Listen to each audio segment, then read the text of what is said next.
সব খবর কম সময়ে সব খবর একসাথে আগামী 1 ঘন্টার মধ্যেই জানিয়ে দেব। দেশ বিদেশ, খেলা, বাণিজ্য, বিনোদন সহ সব ধরনের খবরটা খুব বড় করে বলবো না, যতখানি বলবো তাতে করে আজকে সব আপডেট জেনে যেতে পারবেন। আর নিয়মিত এই আয়োজনে নুসরাত বৃষ্টি সবাইকে স্বাগত জানাচ্ছি।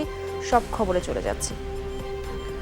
10 নম্বর মহাবিপদ সংকেত। প্রবল শক্তি নিয়ে বাংলাদেশের দিকে ধেয়ে আসছে ঘূর্ণিঝড় বুলবুল। সন্ধ্যা নাগাদ খুলনা উপকূলে আঘাত হানতে পারে এই ঝড়টি। উপকূলের অনেক জেলায় থাকছে 10 নম্বর বিপদ সংকেতের আওতায়। আর ঘূর্ণিঝড়টি 120 থেকে 140 কিলোমিটার গতিবেগে আঘাত হানতে পারে। ঘূর্ণিঝড়টি জোয়ারের সময় উপকূল অতিক্রম করবে, তাই এর প্রভাবে উপকূলে 7 ফুট পর্যন্ত জলোচ্ছ্বাসের শঙ্কা রয়েছে। আর ঘূর্ণিঝড় সুন্দরবনের উপর দিয়ে অতিক্রম করবে বলেও জানানো হয়েছে আবহাওয়া অফিসের পক্ষ থেকে। এই ঘন্টায় 15 কিলোমিটার গতিবেগে অগ্রসর হচ্ছে এই ঘূর্ণিঝড়টি। দুপুর 3টায় ঘূর্ণিঝড় বুলবুলের অবস্থান ছিল মোংলা বন্দর থেকে 240 কিলোমিটার দক্ষিণ পশ্চিমে। রংপুর ছাড়া 24 ঘন্টায় প্রভাব থাকবে সারা দেশে। ক্ষয়ক্ষতি মোকাবেলায় উপকূলীয় এলাকায় নানা পদক্ষেপ নিয়েছে প্রশাসন। বাতিল করা হয়েছে সংশ্লিষ্ট জেলার সরকারি কর্মকর্তাদের ছুটি। বৈরী আবহাওয়ার কারণে বন্ধ রয়েছে সব ধরনের নৌ চলাচল। স্থগিত রাখা হয়েছে আজ এবং 11 নভেম্বরের জেএসসি জেডিসি পরীক্ষা। এই অতি প্রবল ঘূর্ণিঝড় কেন্দ্রের 74 কিলোমিটারের মধ্যে বাতাসের একটানা সর্বোচ্চ গতিবেগ ঘন্টায় 120 কিলোমিটার, যা দমকা অথবা ঝোড়ো হাওয়ার আকারে 140 কিলোমিটার পর্যন্ত বৃদ্ধি পাচ্ছে। আজ সন্ধ্যা অথবা মধ্যরাতে ভারতের পশ্চিমবঙ্গ এবং বাংলাদেশের খুলনা উপকূল সুন্দরবনের নিকট দিয়ে অতিক্রম করতে পারে। দর্শক, আমরা ঘূর্ণিঝড় বুলবুলের সবশেষ আপডেট জানতে সহকর্মী সাব্বির আহমেদের কাছে যাচ্ছি। তিনি এই মুহূর্তে আগারগাঁওয়ের আবহাওয়া অফিসেই আছেন।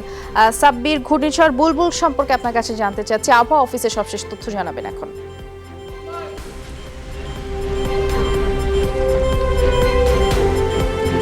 বৃষ্টির 3টার সময় আবহাওয়া অফিস যে বুলেটিন রেকর্ড করেছে সেই বুলেটিনের তথ্য বিশ্লেষণ করে যেমনটি জানিয়েছে যে সেখানে মধ্যরাত অর্থাৎ সন্ধ্যার পর থেকে মধ্যরাত এর ভিতরে যে কোনো সময়ে বুলবুল বাংলাদেশের উপকূলে আঘাত আনতে পারে এবং সেইখানে জানানো হয়েছে যে সর্বশেষ মোংলা থেকে সর্বশেষ অবস্থান জানানো হয়েছিল।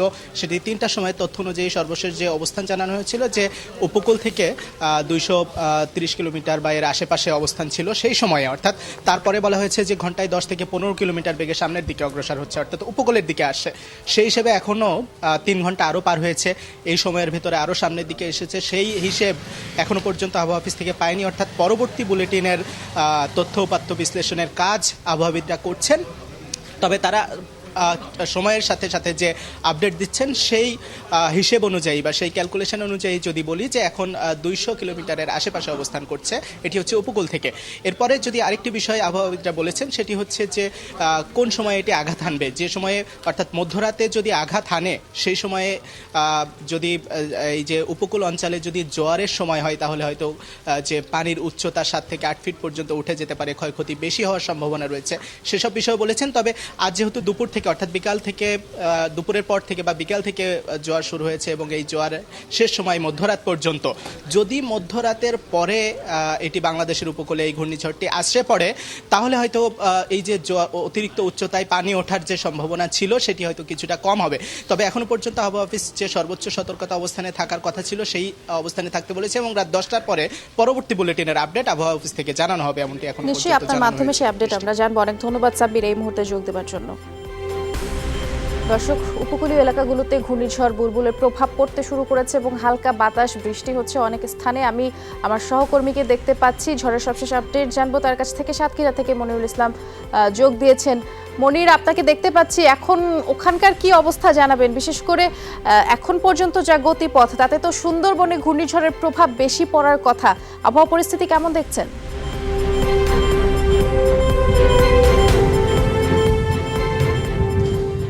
ঠিকই বলেছেন, সুন্দরবনে আঘাত হানার কথাই বেশি এবং যে সাতক্ষীরার যে পয়েন্টটিতে অর্থাৎ সুন্দরবনের উপকূলে যে পয়েন্টটিতে সবচেয়ে বেশি আঘাত হানবে আমি সেখানে আছি। সাতক্ষীরার শ্যামনগরের একদম মুন্সিগঞ্জের বাংলাদেশের সর্বদক্ষিণের এখানে খোলপটুয়া নদীর তীরবর্তী তীর ঘেঁষে এখানে দুটি ইউনিয়ন আছে, দুটি চর আছে, গাবুড়া ইউনিয়ন এবং পদ্মপুকুর ইউনিয়ন। এই দুই ইউনিয়নের প্রায় লাখখানেক মানুষকে নিয়েই কিন্তু বাংলাদেশ এখন সবচেয়ে বেশি চিন্তিত।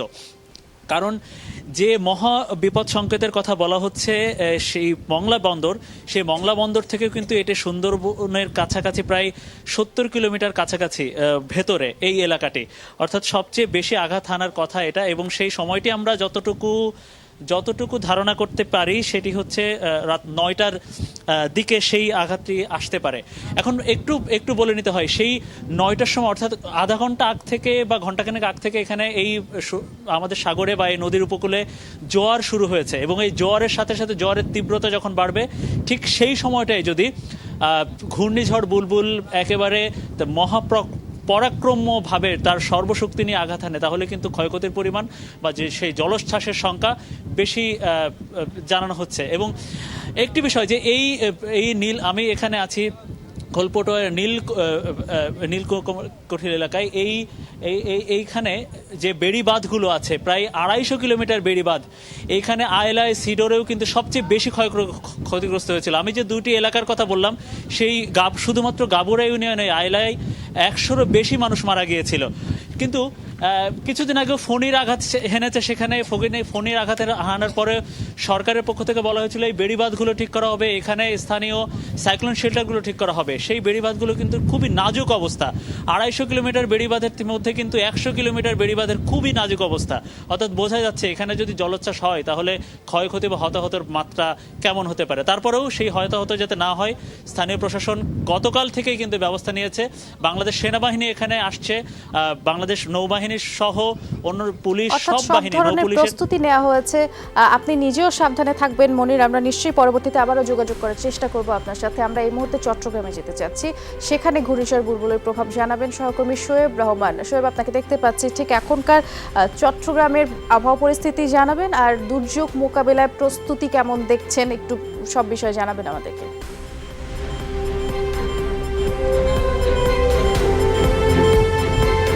বৃষ্টি চট্টগ্রামের আবহাওয়ায় পরিবর্তন আসতে শুরু করে বিকেল 4টার পর থেকে। এরপর থেকে কিন্তু গুঁড়ি গুঁড়ি বৃষ্টি যে পড়ছিল সেটি বাড়তে শুরু করেছে, এবং সেই সাথে কিন্তু দমকা হাওয়া বইতে শুরু করেছে, এবং সেটির তীব্রতা আস্তে আস্তে বাড়ছে।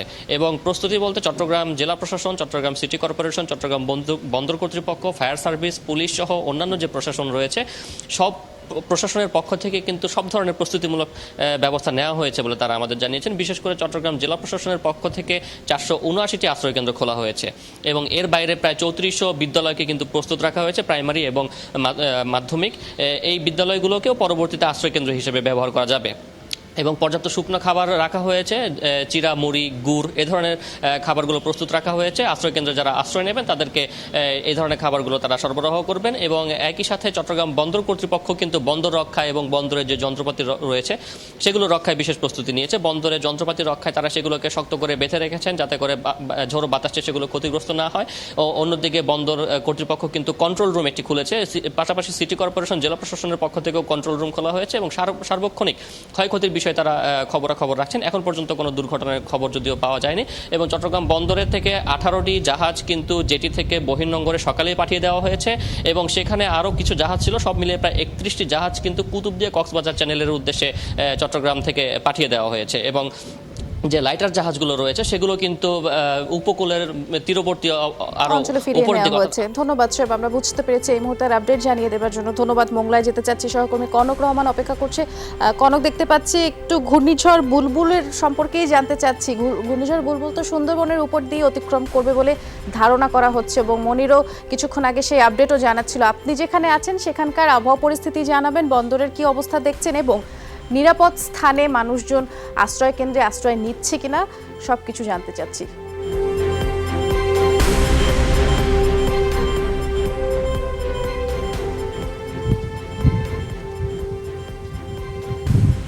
কনক, শুনতে পাচ্ছেন?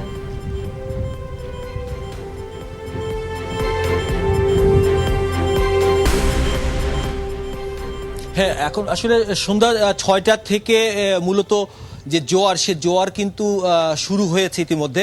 তবে জোয়ারের পানি আস্তে আস্তে বাড়ছে। আমার পেছনে অবশ্য দেখানো যাবে না, দেখানোর চেষ্টা করা যেতে পারে যে কিন্তু অন্ধকার, জোয়ারের পানি বাড়ছে। এখানে বেশ কয়েকটি জাহাজ নোঙর করে রাখা হয়েছে।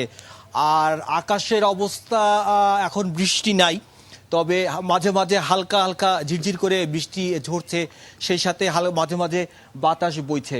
এছাড়া এখানকার সব ধরনের যে সমস্ত মানুষ উপকূল এলাকায় বসবাস করেন তাদেরকে নিরাপদ আশ্রয় সরিয়ে নেওয়া শুরু হয়ে গেছে। আমরা একাধিক শেল্টার হোমে বা আশ্রয় কেন্দ্রগুলোতে গিয়েছিলাম, সেখানে দেখেছি মানুষ আসতে শুরু করেছে, বিশেষ করে বৃদ্ধ এবং শিশু যারা তারা আশ্রয় কেন্দ্রে আশ্রয় নিতে শুরু করেছেন। এর পাশাপাশি এই বাগেরহাট জেলায় 84টি মেডিকেল টিম এবং 17,130 জন স্বেচ্ছাসেবক কাজ করছে এই বুলবুল মোকাবেলায়। আপনি ভালো করে জানেন বৃষ্টি, এই উপকূল কিন্তু একসময় সিডর এবং আইলায় ক্ষত বিক্ষত হয়েছিল, ফলে এই অঞ্চলের মানুষ কিন্তু, এই উপকূল এলাকার মানুষ কিন্তু এখন যে কোনো ধরনের ঘূর্ণিঝড় বা জলোচ্ছ্বাস বা যে কোনো ধরনের সংকেত শোনার পরে তাদের ভিতরে কিন্তু একটা ভীতি কাজ করে, উদ্বেগ উৎকণ্ঠায় কিন্তু তারা থাকেন। এইবারেও কিন্তু তার ব্যত্যয় ঘটেনি, ব্যর্থ না ঘটাটাই স্বাভাবিক, কেননা 10 নম্বর মহাবিপদ সংকেত। দুপুরের পর থেকে উপকূলীয় সমস্ত দোকানপাট বন্ধ করে দেওয়া হয়েছে এবং সাধারণ মানুষ যাতে তীরবর্তী এলাকায় থাকে মানুষ এবং যারা বিভিন্ন স্থানে চাকরি করেন, বিভিন্ন তাদের সবাইকে আশ্রয় কেন্দ্রে নিয়ে যাওয়া হচ্ছে, এরকম একটি খবর আমরা পেয়েছিলাম। কনক, এই মুহূর্তের আপডেট জানিয়ে দেওয়ার জন্য ধন্যবাদ। আপনি সাবধানে থাকবেন। আমরা এবারে পটুয়াখালীর কুয়াকাটা থেকে ঘুরে আসতে চাচ্ছি। জাকারিয়া হৃদয় যোগ দিচ্ছেন সেখান থেকে। হৃদয়, 10 নম্বর মহাবিপদ সংকেত চলছে, সেখানকার মানুষজন, সাধারণ মানুষ এ বিষয়ে ঠিক কতটা সচেতন জানাবেন এবং সব মাছ ধরার যে নৌকো সেগুলো উপকূলে ফিরেছে কিনা একটু জানাবেন।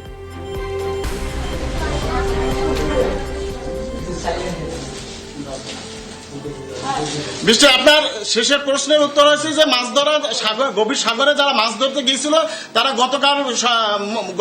গতকাল মধ্যরাত পর্যন্ত থেকেই আসলে উপকূলে বিভিন্ন যে বন্দর আছে সেই বন্দরে তারা ফিরে এসেছে। এখানকার মৎস্যজীবী সমবায় সমিতির সাথে কথা বলেছে, তারা এই বিষয়টি আমাকে নিশ্চিত করছে। আর প্রথম যে প্রশ্ন সেটা হচ্ছে, এই এলাকার মানুষ আসলে উপকূলীয় এলাকার মানুষ প্রতি বছরে জঞ্জট থাকে মোকাবেলা করার কারণে একটু সাহসী হয়, যে কারণে আজকে সারাদিন তারা কিন্তু এই আশ্রয় কেন্দ্রে আসি নাই। এখন আমি একটি আশ্রয় কেন্দ্রে আসি, এটি হলো কুয়াকাটা বিশ্ববিষ্ট হাসপাতাল। সেখানে স্বল্প সংখ্যক লোক তারা আশ্রয় নিয়ে আসছে, কিন্তু এটা কিন্তু সারাদিন আমি খুঁজছি, সারাদিন তাদেরকে পাওয়া যায় নাই, কিন্তু এরা কিন্তু সন্ধ্যার পর এখানে আসছে। অনুরূপ ভাবে পটুয়াখালী জেলায় 689টি আশ্রয় কেন্দ্রে সেই অবস্থা বিরাজ করছে। বৃষ্টি, ধন্যবাদ জাকারিয়া হৃদয়, সাবধানে থাকবেন আপনিও। আমরা পরবর্তীতে আবারও আপডেট জানার জন্য আপনার কাছে ফিরব। ঘূর্ণিঝড় বুলবুলের কারণে উপকূলীয় এলাকার মানুষজনকে সরিয়ে নেওয়া হচ্ছে আশ্রয় কেন্দ্রে। দক্ষিণ পশ্চিমের জেলাগুলোতে 4000-এরও বেশি আশ্রয় কেন্দ্র খোলা হয়েছে। নিরাপদ স্থানে সরে যেতে গতকাল থেকেই মাইকিং চলছে। এরই মধ্যে অনেকেই আশ্রয় নিয়েছেন সেখানে, আবার অনেকে এখনও ছুটছেন আশ্রয় কেন্দ্রে। এছাড়াও 13 জেলায় শুকনা খাবার, নগদ অর্থ বরাদ্দ করা হয়েছে। জেলায় জেলায় প্রস্তুতি, স্বেচ্ছাসেবী সংগঠন সহ মেডিকেল টিম নিয়েছে। উপকূল সহ বিভিন্ন স্থানে দমকা হাওয়া সহ গুড়ি গুড়ি বৃষ্টি হচ্ছে। সারা রাত্রে ওরগুমে আসছিলাম, আর মনে করেন খুব মানুষের একটা চিন্তা ভাবনা বা ঢুকিয়া গেছি গিয়া। আমরা খুব ভয়ঙ্কর ভিতরে আছি, এখন দেখা যাক আল্লাহ কি করে। আমরা সবাই নিরাপদে থাকার চেষ্টা করতেছি এবং নৌকা মাছ ধরার যে ট্রলারগুলো আছে সবাই নিরাপদে আসছে। যেখানে যে বসবাস করছে সে যদি ঝুঁকিপূর্ণ হয়ে থাকে তাহলে আমরা তাকে সার্চ করে তাদেরকে সাইকোলজি সেন্টারে নিয়ে যাচ্ছি। যদি কেউ যেতে না চায় তাকে আমরা জোর করে নিয়ে যাচ্ছি। আবার বিপরীত চিত্রও আছে। পিরোজপুরে বারবার মাইকিং করেও অনেক এলাকা থেকে মানুষজনকে নিরাপদ স্থানে সরিয়ে নেওয়া যাচ্ছে না, যদিও প্রশাসনের পক্ষ থেকে সব সাইক্লোন শেল্টারে প্রস্তুতি রাখা হয়েছে।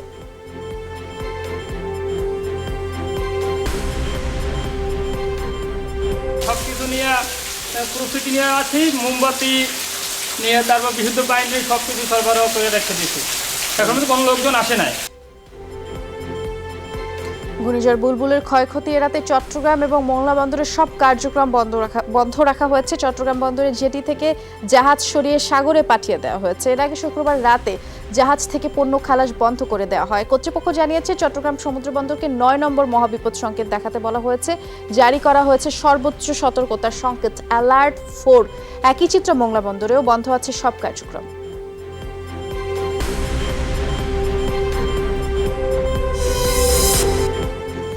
উপকূলীয় অঞ্চলের ঝুঁকিপূর্ণ এলাকায় থাকা সবাইকে বল প্রয়োগ করে হলেও নিরাপদ স্থানে নেওয়া হবে, এমনটি জানিয়েছেন দুর্যোগ ব্যবস্থাপনা এবং ত্রাণ প্রতিমন্ত্রী ডাক্তার এনামুর রহমান। দুপুরে সচিবালয়ে বিভিন্ন দপ্তরের কর্মকর্তাদের নিয়ে প্রস্তুতি সভার পরে এক সাংবাদিকদের সাংবাদিকদের প্রতিমন্ত্রী জানিয়েছেন উপকূলীয় এলাকার 4071টি আশ্রয়কেন্দ্র প্রস্তুত করা হয়েছে এবং আশ্রয়কেন্দ্রের প্রয়োজনীয় খাবার নিরাপত্তা ব্যবস্থাও নেওয়া হয়েছে বলেও জানিয়েছেন তিনি। পাশাপাশি উপদ্রুত এলাকা থেকে যারা আশ্রয়কেন্দ্রে আসবেন তাদের ঘরবাড়ি এবং ব্যবসা প্রতিষ্ঠানের নিরাপত্তার জন্য ব্যবস্থা নেওয়া হয়েছে।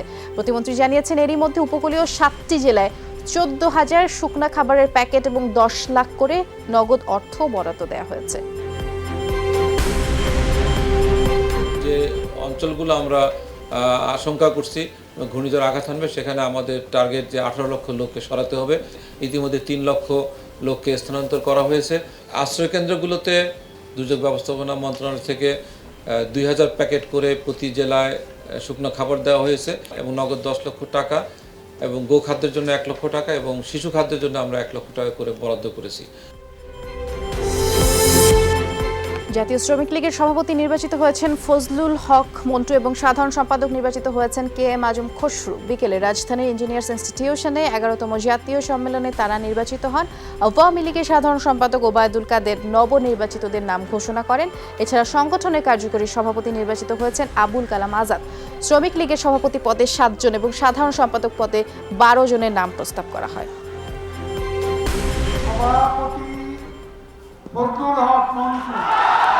কার্যকরী সভাপতি মোল্লা আবুল কালাম আজাদ,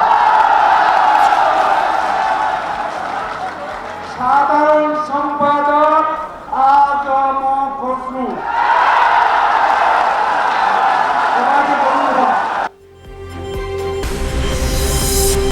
ঘূর্ণিঝড় মোকাবেলায় সরকার সব ধরনের প্রস্তুতি নিয়েছে বলে জানিয়েছেন প্রধানমন্ত্রী শেখ হাসিনা। জানিয়েছেন ঝড় পরবর্তী পরিস্থিতি মোকাবেলায় প্রস্তুত আছে প্রশাসন। সোহরাওয়ার্দী উদ্যানে শ্রমিক লীগের সম্মেলনের প্রথম অধিবেশনে এসব কথা জানিয়েছেন প্রধানমন্ত্রী। জাহাঙ্গীরনগর বিশ্ববিদ্যালয়ে আন্দোলনের সমালোচনাও করেন তিনি। যারা শ্রম দেয়, মাথার ঘাম পায়ে ফেলে অর্থ উপার্জন করে দেশের অর্থনীতিতে অবদান রাখে, তাদের কল্যাণ করা এটা আওয়ামী লীগের নীতি। উন্নয়ন প্রকল্প সরকার করবে, সেটা নিতে খুব ভালো লাগবে, আর সরকার সেখানে কোনো ব্যবস্থাই নিতে পারবে না, এটা কখনো হতে পারে না। উস্কানি দিয়ে ছাত্রদেরকে বিপথে নেওয়া আর এখানে মুখরোচক কথা বলা, এটা কখনো কেউ মেনে নিতে পারে না। এদিকে ঘূর্ণিঝড় বুলবুল মোকাবেলায় সরকার যথাযথ ব্যবস্থা নেয়নি বলে দাবি করেছেন বিএনপির স্থায়ী কমিটির সদস্য ব্যারিস্টার মওদুদ আহমদ। সকালে জাতীয় প্রেস ক্লাবে মৎস্যজীবী পরিষদের আলোচনায় এমন দাবি করেছেন তিনি। বলেছেন সরকারের অবহেলার কারণেই ঘূর্ণিঝড়ে উপকূল অঞ্চলের মানুষ ক্ষতিগ্রস্ত হয়। উন্নয়নের নামে সরকার মিথ্যাচার করছে বলে অভিযোগ করেন মওদুদ।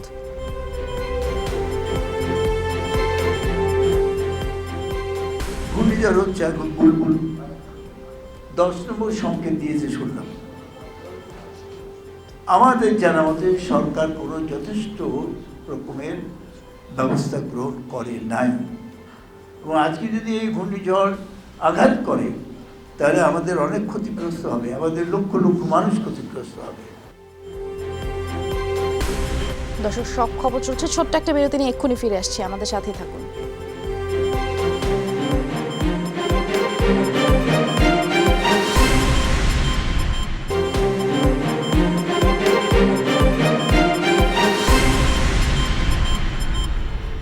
আবারও স্বাগত, সব খবর দেখছেন। সুপার সাইক্লোনের রূপ নিয়ে বুলবুল আরও উত্তর দিকে অগ্রসর হচ্ছে। এর প্রভাবে উপকূলীয় জেলাগুলোতে 10 নম্বর মহাবিপদ সংকেত দেখানো হয়েছে। মহাবিপদের আওতাভুক্ত জেলাগুলো হচ্ছে ভোলা, বরগুনা, পটুয়াখালী, বরিশাল, পিরোজপুর, ঝালকাঠি, বাগেরহাট, খুলনা, সাতক্ষীরা, অদূরবর্তী দ্বীপ এবং চরসমূহ। পরবর্তী নির্দেশ না দেওয়া পর্যন্ত এই সতর্কতা জারি থাকার কথা জানিয়েছে আবহাওয়া অফিস।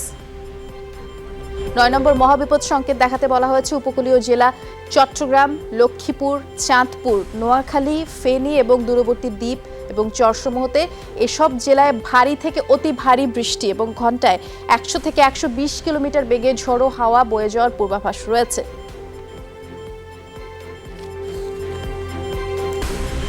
দর্শক, আমরা আবারও আমাদের সহকর্মীদের কাছে যাচ্ছি, জানবো ঘূর্ণিঝড় বুলবুলের সবশেষ আপডেট। বরগুনায় যাচ্ছি, সহকর্মী ফেরদৌস খান ইমন যোগ দিয়েছেন আমার সাথে। ইমন, বরগুনার আবহাওয়া এখন কেমন দেখছেন এবং দুর্গত এলাকার বাসিন্দারা যারা রয়েছেন তারা নিরাপদ স্থানে সরে গেছেন কিনা একটু জানাবেন।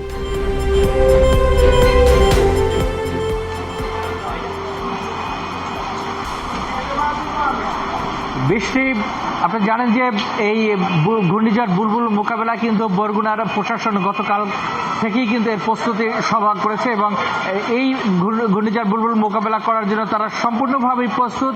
বরগুনাতে রয়েছে আপনার বরগুনা জেলার 6টি উপজেলায় 7,500-এর বেশি কিন্তু রয়েছে আপনার স্বেচ্ছাসেবী কর্মী এবং আপনার এখানে যে 42টি মেডিকেল টিম, 8টি কন্ট্রোল রুম এবং 5 শতাধিক অধিক রয়েছে এখানে আপনার সরকারি বেসরকারি আপনার আশ্রয়স্থল, যেখানে এই বন্যার সময় মানুষ গিয়ে আশ্রয় নিতে পারবে। আসলে আমরা আজকে সারা দিনটার কথা যদি বলি যে এখানে কিন্তু সারা দিনটা আপনার দমকা হাওয়া এবং ঘন বৃষ্টি, মাঝে মাঝে কিন্তু বৃষ্টি থেমে গেছে, গুড়ি বৃষ্টি, আবার কিন্তু দমকা হাওয়া, আবার কিন্তু বৃষ্টি এভাবেই চলছে। সন্ধ্যার পর থেকে কিন্তু মুষলধারে বৃষ্টি হচ্ছে বরগুনার এই উপকূলীয় এলাকায়। আপনাকে আরেকটি কথা বলতে চাচ্ছি যে এই উপকূলীয় এলাকার মানুষের কিন্তু একমাত্র রক্ষার উপায় হচ্ছে সুন্দরবন। সুন্দরবন আসলে এই বন্যাকে কতটা মোকাবেলা করতে পারবে, কতটা ঠেকাতে পারবে এই বন্যা, তাহলে হয়তো এখানে মানুষের অনেকটা জানমালের রক্ষা হবে যদি সুন্দরবন এই বন্যার সাথে মোকাবেলা করতে পারে। আর এখানকার যে জেলা প্রশাসক রয়েছে মোস্তাইন বিল্লাহ, তার সাথে আমি কথা বলেছি, তিনি আমাকে বলেছেন যে এখন পর্যন্ত বরগুনা সহ বরগুনার 6টি উপজেলায় 61,000-এর অধিক আপনার জনগণ কিন্তু আশ্রয়স্থলে গিয়েছে, নিরাপদ স্থানে গিয়েছে। হয়তো আরো এর সংখ্যা বাড়বে, কিছুক্ষণ পর হয়তো তিনি আমাদেরকে আরো জানাতে পারবেন যে কি পরিমাণ মানুষ এখন পর্যন্ত আশ্রয়স্থলে আশ্রয় নিয়েছেন। এই যে এছাড়া আমরা একটা কথা বলতে আরেকটি বিষয় হলো যে যেই মানুষগুলো যেখানে আশ্রয়স্থলে যাচ্ছে তাদেরকে জন্য কিন্তু জেলা প্রশাসনের পক্ষ থেকে শুকনো খাবার কিন্তু প্রস্তুত করা হয়েছে। তারা কিন্তু সেখানে গিয়ে খাবার দাবারের ব্যবস্থা কিন্তু জেলা প্রশাসক, বিভিন্ন সরকারি বেসরকারি সংস্থা আপনারা কিন্তু তাদের জন্য সেটিও আপনারা রেখেছেন বিভিন্ন আশ্রয় কেন্দ্রে। এই ছিল আমার কাছে বরগুনার সর্বশেষ। অনেক ধন্যবাদ ইমন, আপনি নিজেও সাবধানে থাকবেন। পরবর্তীতে আবারও জানার চেষ্টা করবো আপনার মাধ্যমে। ভোলায় যেতে চাই এই মুহূর্তে HM জাকির আমার সাথে যোগ দিয়েছেন। জাকির, 10 নম্বর মহাবিপদ সংকেত যেসব জায়গায় দেখানো হয়েছে তার মধ্যে বরগুনা, ভোলা অন্যতম।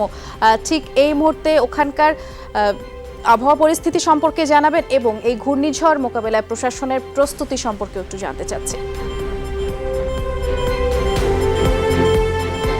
আবহাওয়ার পরিস্থিতি যদি বলতে গেলে এই মুহূর্তে আমি যে জায়গাটিতে দাঁড়িয়ে আছি, সকাল থেকে যেরকম গুড়ি গুড়ি বৃষ্টি, কখনো ভারী বর্ষণও হয়েছে, কিন্তু এখন কিন্তু বৃষ্টির পরিমাণ নেই বলেই চলে। আবহাওয়াটি কেমন যেন গুমট অবস্থায় আছে।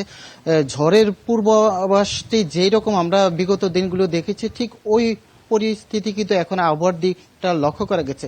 আর যদি প্রশাসনের প্রস্তুতির কথা বলতে গেলে, প্রশাসন কিন্তু ব্যাপক প্রস্তুতি নিয়েছে। জেলার 7 উপজেলায় কিন্তু তারা প্রায় 650 আশ্রয়কেন্দ্র খোলা হয়েছে, পাশাপাশি 8টি কন্ট্রোল রুম গঠন করেছে তারা।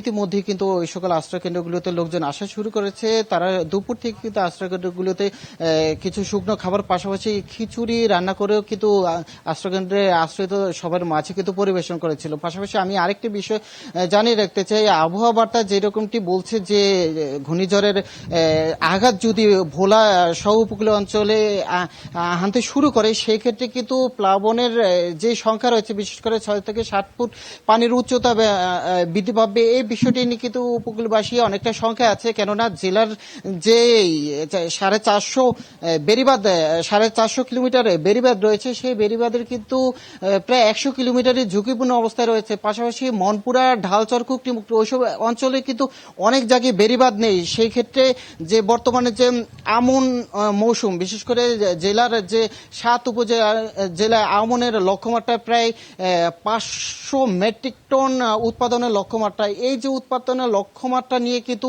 জেলা কৃষি বিভাগ, পাশাপাশি কৃষকরা কিন্তু সংখ্যা আছে। যদি সেই রকম প্লাবনের আশঙ্কা থাকে বা যদি প্লাবন হয়, সেক্ষেত্রে কিন্তু এই আমনে ব্যাপক ক্ষয়ক্ষতি হবে। পাশাপাশি উপকূলীয় অঞ্চলে যে 2 লক্ষাধিক মানুষ আছে, তারা আশ্রয়কেন্দ্রে কিছুটা আসলেও কিন্তু তাদের যে আবাসস্থল রয়েছে সেখানেও কিন্তু ব্যাপক ক্ষতির আশঙ্কা করছে তারা।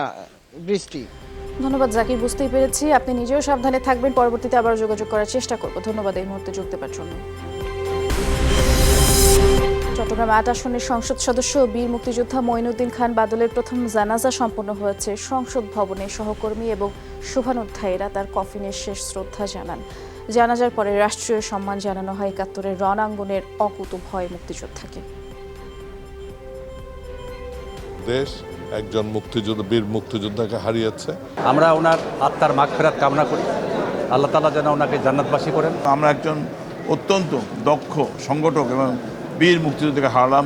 চমৎকার বক্তৃতা করতেন এবং বক্তৃতায় বিভিন্ন দেশের আইন কানুন সম্পর্কে তিনি উদাহরণ দিতেন। আমার বাবার চিরজীবনের শখ ছিল কালুরঘাট ব্রিজ, এই ব্রিজটা যাতে আপনার হয়, এবং মাননীয় প্রধানমন্ত্রী উনি কথা দিয়েছেন যে এটা হবে। মানুষের নেতা ছিলেন, ওনার যে নির্দিষ্ট লক্ষ্য ছিল, বিশ্বাস ছিল, যে বিশ্বাস নিয়ে উনি অবিচলভাবে কাজ করতেন। 11-12 নভেম্বর রাজধানীর একটি হোটেলে অনুষ্ঠিত হবে জ্বালানি দক্ষতা ও সংরক্ষণ সচেতনতা বিষয়ক আন্তর্জাতিক সম্মেলন। এতে অংশ নেবে বাংলাদেশ, ভারত, চীন, ভিয়েতনাম, জাপান, ক্রোয়েশিয়া এবং নেপাল। রাজধানীর একটি হোটেলে এই সংক্রান্ত সংবাদ সম্মেলনে এই তথ্য জানিয়েছে international conference on energy efficiency and conservation awareness ICEECA। তারা জানিয়েছে সম্মেলনে জ্বালানি ও বিদ্যুতের প্রয়োগ, ব্যবহার এবং সংরক্ষণে সচেতনতা বৃদ্ধির প্রতি জোর দেওয়া হবে। আর্থিক খাতে শৃঙ্খলা ফিরিয়ে আনতে সংস্কার জরুরি, সরকার এদিকে নজর দিয়েছে। এক্ষেত্রে ঝুঁকি নেওয়া হবে। সকালে অর্থনীতিবিদ ফোরামের ৪র্থ সম্মেলনে এই তথ্য জানিয়েছেন পরিকল্পনা মন্ত্রী M.A. মান্নান। অর্থনীতিবিদরা এই সম্মেলনে বিনিয়োগ বাড়ানো এবং বৈষম্য দূরের তাগিদ দেন। পলিসি রিসার্চ ইনস্টিটিউটের vice chairman doctor Sadiq Ahmed বলেছেন, প্রেক্ষিত পরিকল্পনা অনুযায়ী বেসরকারি বিনিয়োগ জিডিপির ২৮% নিয়ে যেতে হবে, কিন্তু এ হার বহু বছর ধরেই 23%-এই আটকে আছে। রাজনীতিতে নয়, অর্থনীতিটাকেই আমরা সামনে নিয়ে যাব, নিয়ে রাজনীতিকেও নিয়ে যাব এবং আঞ্চলিক যে সম্ভাবনা এটাকে আমরা কাজে লাগাবো। এই সরকারের অন্যতম কৌশল হলো যে শ্রমিকদের কম খরচে মালয়েশিয়া পাঠাতে ব্যবস্থা নেবে সরকার, এমনটি জানিয়েছেন প্রবাসী কল্যাণ ও বৈদেশিক কর্মসংস্থান মন্ত্রী ইমরান আহমেদ। সকালে সিলেট ভোলাগঞ্জ সড়কে বিআরটিসির দ্বিতল বাস উদ্বোধন শেষে একথা বলেছেন তিনি। বলেন, জনশক্তি রপ্তানিতে কোনো সিন্ডিকেট নেই, সিন্ডিকেট থাকলে দায় তার উপরই পড়বে। মন্ত্রী আরও বলেছেন, যারা বিষয়টি ছড়াচ্ছে তারাই বলতে পারবেন কোথায় সিন্ডিকেট আছে। সিন্ডিকেট করে ফানা বাইর করছে, যে ওরা সিন্ডিকেটকে সামনে নিয়ে যাচ্ছে। আমার উদ্দেশ্য হলো কি, আমার গরিব শ্রমিক ওরা মালয়েশিয়ার কর্মসংস্থান পাবে, কম খরচে পাবে। এটার জন্য আমার যা করণীয় লাগে আমি ওটা করব। গাজীপুরের শ্রীপুরে অতিরিক্ত মদ পানে নিহতের সংখ্যা বেড়ে দাঁড়ালো 2 জনে। রাতে চিকিৎসাধীন অবস্থায় মৃত্যু হয় লিয়াকত আলী নামে এক ব্যক্তির। গতকাল বিকেলে মারা যান আক্তার হোসেন নামে একজন। বৃহস্পতিবার রাতে বর্মি ইউনিয়নের পাইটালবাড়ি এলাকায় অতিরিক্ত মদ পানে অসুস্থ হয়ে পড়ে তারা। ময়নাতদন্তের জন্য 2 জনের মরদেহ রাখা হয়েছে গাজীপুর শহীদ তাজউদ্দিন আহমেদ মেডিকেল কলেজ হাসপাতালে। অযোধ্যায় বাবরি মসজিদের বিতর্কিত জমি নিয়ে আইনি লড়াইয়ে হিন্দু সম্প্রদায়েরই জয় হলো। 500 বছরের পুরনো মসজিদের জায়গায় মন্দির তৈরির পক্ষেই রায় দিয়েছেন ভারতের সর্বোচ্চ আদালত। প্রধান বিচারপতির নেতৃত্বাধীন 5 সদস্যের সাংবিধানিক বেঞ্চের মতে মসজিদে জমির মালিকানার পক্ষে প্রমাণ দিতে পারেনি মুসলিমরা। তবে মসজিদ তৈরির বিকল্প জায়গা হিসেবে অযোধ্যাতেই 5 একর জমি বরাদ্দের নির্দেশ দেওয়া হয়েছে কেন্দ্রীয় সরকারকে। আর এর মাধ্যমে বাবরি মসজিদের জমি নিয়ে শত বছর ধরে চলা আইনি লড়াইয়ের ইতি ঘটল। এদিকে অযোধ্যার রায়কে কোনো পক্ষের জয় বা পরাজয় হিসেবে দেখা উচিত নয় বলে মন্তব্য করেছেন ভারতের প্রধানমন্ত্রী নরেন্দ্র মোদী। শনিবার এক টুইট বার্তায় মোদী বলেছেন, সবাইকেই আদালতের প্রতি শ্রদ্ধাশীল থেকে রায় মেনে নেওয়া উচিত। পাশাপাশি দেশের শান্তি ও ঐক্যতা বজায় রাখার আহ্বান জানান তিনি। বলেন, আদালতের এই রায় মানুষের মধ্যে বিচার বিভাগের প্রতি আস্থা বাড়াবে। সিরিয়া ভূখণ্ডে অভিযানের 1 মাস পূর্ণ হলেও কাঙ্ক্ষিত সাফল্য পায়নি তুরস্ক। শুক্রবার এই কথা জানিয়েছেন প্রেসিডেন্ট রিসেপ তাইয়েপ এরদোগান। বলেছেন, সিরিয়া থেকে পুরোপুরি বিদেশি সেনা প্রত্যাহার এবং কুর্দিদের নির্মূল না করা পর্যন্ত বহাল থাকবে অভিযান।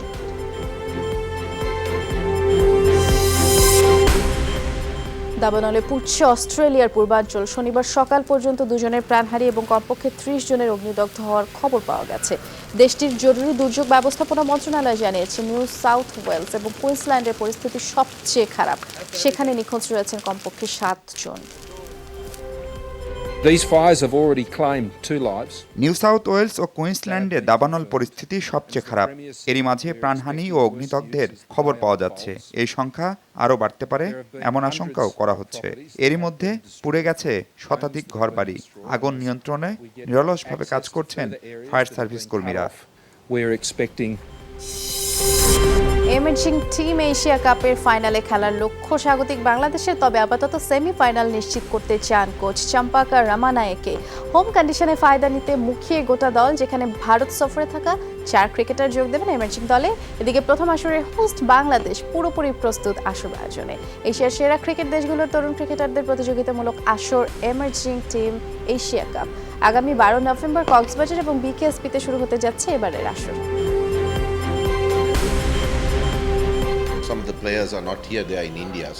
এই টুর্নামেন্টে যারা খেলবে এমন কয়েকজন ক্রিকেটার এখনো ভারত সফরে রয়েছে। তারা আসলে আশা করি দল নিয়ে ভালো একটা প্রস্তুতি নিতে পারবো আমরা। সব ম্যাচ যেহেতু বিকেএসপিতে, সুতরাং ব্যাটসম্যানরা বেশ ভালো করতে পারে, তবে বোলারদের জন্য অবশ্যই এটি চ্যালেঞ্জিং। তো এখানে যে সার্বিক প্রস্তুতি আমরা সেটা ইতিমধ্যেই সম্পন্ন করেছি। 7টা বিদেশি টিম আসছে, তাদের অ্যারাইভাল বিষয়গুলো, তাদের যথেষ্ট যে সাপোর্ট দিতে হবে সাপোর্টগুলো। সব খবর চলছে, ছোট্ট আরো একটা বিরতি নিচ্ছে, এক্ষুনি ফিরে আসছি, সাথে থাকুন।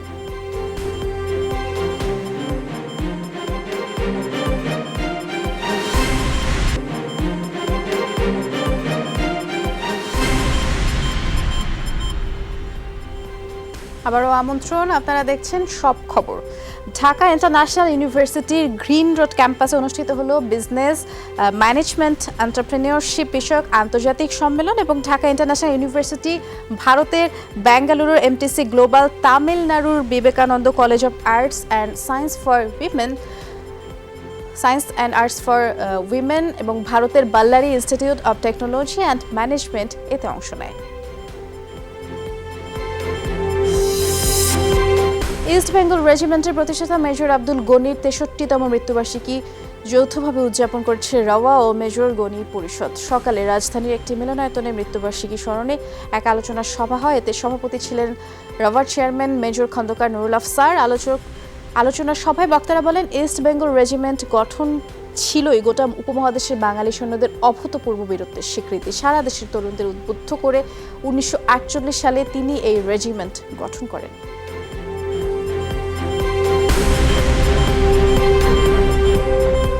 International fire safety and security এক্সপোর 7ম আসর বসবে আগামী বছর 13 February. Electronic safety and security association of Bangladesh ইসাবের এই আয়োজন চলবে 15 ফেব্রুয়ারি পর্যন্ত এবং এই উপলক্ষে সকালে রাজধানীর একটি হোটেলে সংবাদ সম্মেলনে ফায়ার সার্ভিসের মহাপরিচালক FBCCI সভাপতি এবং ইসাব সভাপতি বক্তব্য রাখেন।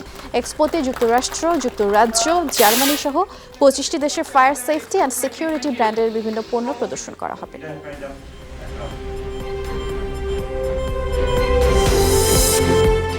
দর্শক, এক নজরে বাংলাদেশ ভূখণ্ডে আঘাত হানা কয়েকটি প্রলয়ঙ্করী ঝড় সম্পর্কে জানাবো। ভোলা ঘূর্ণিঝড় আঘাত হানে 1970 সালের 13 নভেম্বর, 1991 সালে 29 এপ্রিল আরেকটি শক্তিশালী ঝড় আছড়ে পড়ে এবং সেটির নাম দেওয়া হয় ঘূর্ণিঝড় বাংলাদেশ। সিডর আঘাত হানে 2007 সালের 15 নভেম্বর, আর ধ্বংসাত্মক আইলা 2009 সালের 25 মে হানা দেয়। ঘূর্ণিঝড় মোরা আঘাত হানে 2017 সালের 30 মে। আঘাত হানা ঝড়গুলোর মধ্যে সবচেয়ে বেশি ক্ষতি হয় ভোলা ঘূর্ণিঝড়ে। ক্ষতির দিকে এরপরেই আছে ঘূর্ণিঝড় বাংলাদেশ এবং এরপরে সিডর, তারপরে আইলা। এবারে জানবো ক্ষয়ক্ষতি সম্পর্কে। ভোলা ঘূর্ণিঝড় 178 থেকে 222 কিলোমিটার বেগে আঘাত হানে। এতে করে প্রায় 5 লাখ মানুষ প্রাণ হারান। ঝড়ে নষ্ট হয় 10 লাখ হেক্টর জমির ফসল, 4 লাখ গবাদি পশুর মৃত্যু হয়, আর ক্ষতিগ্রস্ত হয় 35,000 ঘর এবং শিক্ষা প্রতিষ্ঠান। ঘূর্ণিঝড় বাংলাদেশ আঘাত হানে 250 কিলোমিটার বেগে। এতে প্রায় 1,38,000 মানুষ মারা যান, 1 কোটিরও বেশি মানুষ বাস্তুচ্যুত হয়। ঘূর্ণিঝড় সিডরের ক্ষয়ক্ষতি এখনো আটকে ওঠার মতোই। 32টি জেলায় একসাথে আঘাত হানে সিডর। ঘন্টায় বাতাসের গতিবেগ ছিল 260 থেকে 305 কিলোমিটার। প্রলয়ঙ্কারী ওই ঝড়ে প্রাণ হারান 6,000-এরও বেশি মানুষ। প্রায় 2,10,000 হেক্টর জমির ফসল নষ্ট হয়, 9,68,000 ঘরবাড়ি বিধ্বস্ত হয়, 2,42,000 গবাদি পশুর মৃত্যু হয়। ঘূর্ণিঝড় আইলায় ক্ষয়ক্ষতি হয় প্রচুর। প্রায় 30টি জেলায় একসাথে আঘাত হানে আইলা। বাতাসের গতিবেগ ছিল ঘন্টায় সর্বনিম্ন 120 কিলোমিটার। প্রায় 200 মানুষ এতে প্রাণ হারান, 3 লাখের বেশি মানুষ বাস্তুচ্যুত হয়।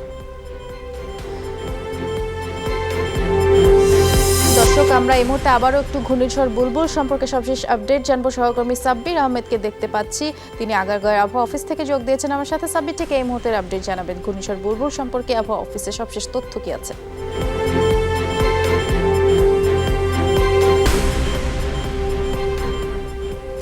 বৃষ্টি সর্বশেষ আবহাওয়া অফিস থেকে দুপুর 3টার যে বুলেটিনের তথ্য বিশ্লেষণ করা হয়েছিল সেই তথ্য বিশ্লেষণ করে জানানো হয়েছে যে ঘূর্ণিঝড়টি সেই সময় অর্থাৎ 3টের তথ্য বিশ্লেষণ অনুযায়ী সেই সময় যেখানে অবস্থান করছিল 250 কিলোমিটারের আশেপাশে ছিল, এটি হচ্ছে মোংলা বন্দর থেকে। তবে তারপরে আরও বেশ কয়েক ঘন্টা পার হয়ে গেছে।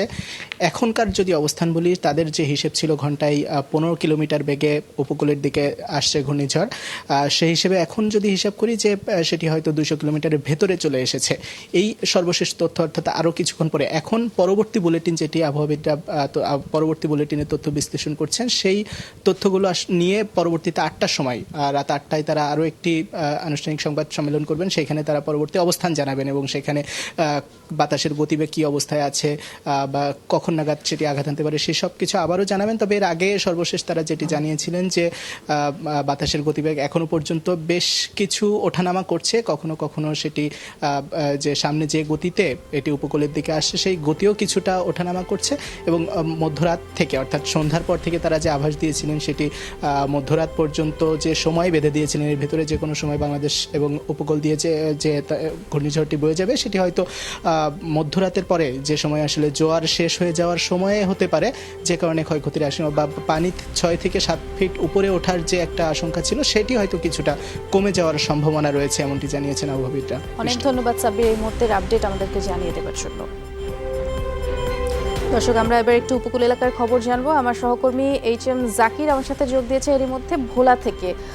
আপনি নিশ্চয়ই কিছুক্ষণ আগে যেমনটি সাব্বির ব্রিফ করছিল আবহাওয়া অফিসের যে তথ্য আপনি শুনেছেন।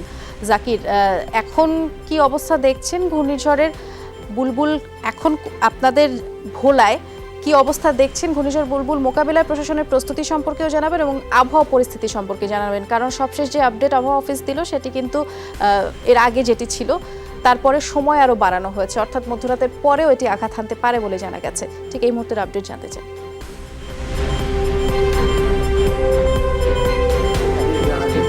আমি আবহাওয়ার পরিস্থিতি জানাতে চাই আপনাকে, তাহলে বলতে হবে যে আসলে আমরাও ঠিক বুঝতে পারছি না যে আবহাওয়াটি বর্তমানে কেমন আছে।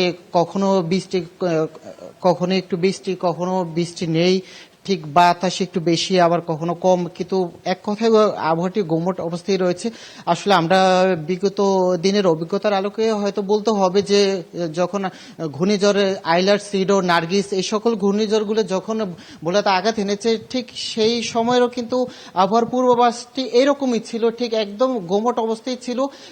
তার পরক্ষণেই দেখা গেছে বড় আকারে ঝড় বিশেষ করে ভোলার উপর আঘাত এনেছিল। আর যদি আমি প্রশাসনের প্রস্তুতির কথা বলতে চাই, তাহলে বলতে হবে যে জেলা প্রশাসকের সঙ্গে আমার কথা হয়েছিল, তিনি আমাকে যেমনটি জানিয়েছিল যে জেলার 7 উপজেলায় 8টি কন্ট্রোল রুম গঠন করা হয়েছিল, পাশাপাশি আশ্রয় কেন্দ্র খোলা হয়েছিল প্রায় 650-র মতো, এবং যে সকল দুর্গম অঞ্চলে রয়েছে সেখানে হয়তো মানুষের উপস্থিতি অনুসারে আরও কিছু শিক্ষা প্রতিষ্ঠানকে খুলে দেওয়া হবে, এমনটি জেলা প্রশাসক আমাদেরকে জানিয়েছিল। পাশাপাশি আরেকটি বিষয় বলে রাখতে চাই, বৃষ্টি ভোলা একটি দুর্গম অঞ্চল, সেই হিসাবে এখানে গবাদি পরিমাণের সংখ্যাটাও কিন্তু কম নয়, বিশেষ করে 5 লক্ষাধিক গবাদি পশু রয়েছে, সেই হিসাবে মাত্র 39টি মাটির কেল্লা রয়েছে। সেই ক্ষেত্রে যদি ঝড়ের বেগ বেশি হয়, ঝড়ের আঘাত আসলে এই গবাদি পশুর আশ্রয়স্থল নিয়েও ধন্যবাদ জাকির এই মুহূর্তে যোগ দেওয়ার জন্য। একটু বরগুনা থেকে ঘুরে আসতে চাই, সহকর্মী ফেরদৌস খান ইমন যুক্ত হচ্ছে আমার সাথে। ইমন, দেখতে পাচ্ছি আপনাকে, আপনি নিশ্চয়ই শুনেছেন যেমনটি জাকিরও জানালো ভোলার পরিস্থিতি, যে আবহাওয়া পরিস্থিতি এখন ঠিক বলা যাচ্ছে না। কিছুক্ষণ আগেও বৃষ্টি ছিল, ভারী বৃষ্টিপাত ছিল, এখন কিছুটা গুমোট। বরগুনার আবহাওয়া এখন কেমন দেখছেন? এবং বিশেষ করে আমি সেখানকার দুর্গত এলাকার বাসিন্দাদের খোঁজ নিতে চাচ্ছি, তারা নিরাপদ স্থানে সরে গেছেন কিনা কিংবা তারা কতখানি সচেতন এ সম্পর্কে একটু জানাবেন।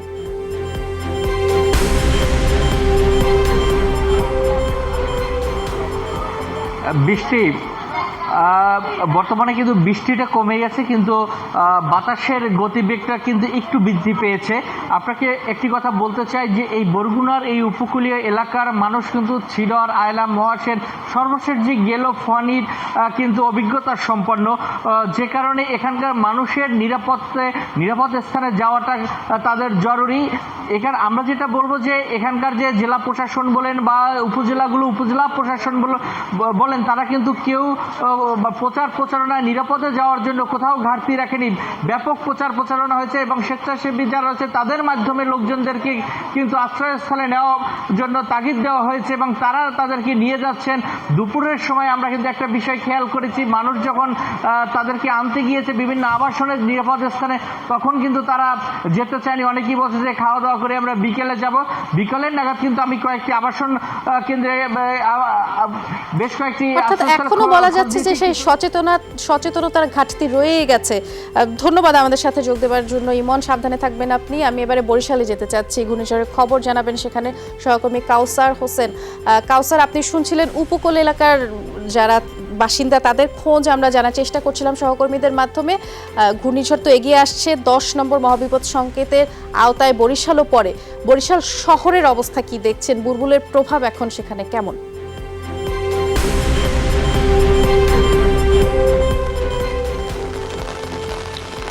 বৃষ্টি, যদি আবহাওয়ার কথা বলি সেটা একটা রহস্যময় বলতে পারি। কখনো বৃষ্টি হচ্ছে, বাতাস আছে, আবার হঠাৎ করেই যেমন সন্ধ্যার পরই বৃষ্টিও ছিল না, বাতাসও ছিল না, কিছুক্ষণ আগে আবার গুড়ি গুড়ি বৃষ্টি শুরু হয়েছে, সাথে বাতাস রয়েছে। তো বরিশাল সিটি কর্পোরেশন আপনি জানেন 30টি ওয়ার্ড রয়েছে, তার মধ্যে 5 নম্বর এবং 11 নম্বর ওয়ার্ডের কিছু এলাকা কীর্তনখোলা নদী ঘেঁষা।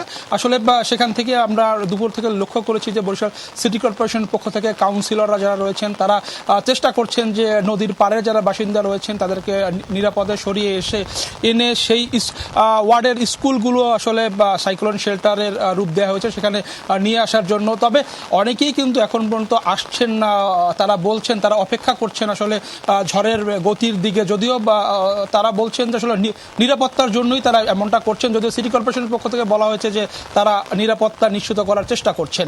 অনেক ধন্যবাদ কাউসার, সাবধানে থাকবেন আপনিও। আমি এবারে একটু চট্টগ্রাম থেকে ঘুরে আসতে চাচ্ছি। ঘূর্ণিঝড় বুলবুলের প্রভাব জানাবেন এ পর্যায়ে শোয়েব রহমান।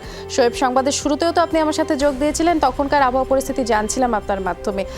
মোটামুটি সব সহকর্মীরাই যেমনটি জানাচ্ছে, ঠিক এখন প্রেডিক্ট করা যাচ্ছে না, বলা যাচ্ছে না আবহাওয়া পরিস্থিতি এখন ঠিক কেমন। কখনো বৃষ্টি, কখনো কিংবা গুমোট অবস্থা বিরাজ করছে। চট্টগ্রামের আবহাওয়া পরিস্থিতি সম্পর্কে একটু জানাবেন এবং দুর্যোগ মোকাবিলার প্রস্তুতি সবশেষ কি দেখছেন?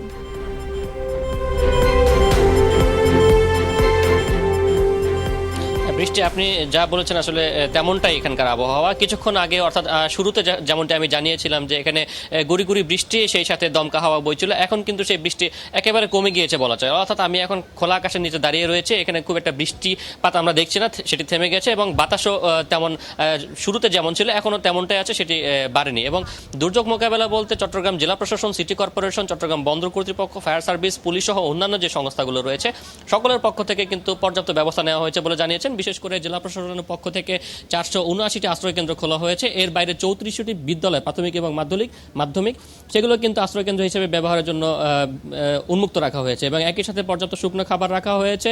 এবং চট্টগ্রাম বন্দর সহ দুর্যোগ পরবর্তী উদ্ধার তৎপরতার জন্য ফায়ার সার্ভিস, পুলিশও প্রস্তুত রয়েছে।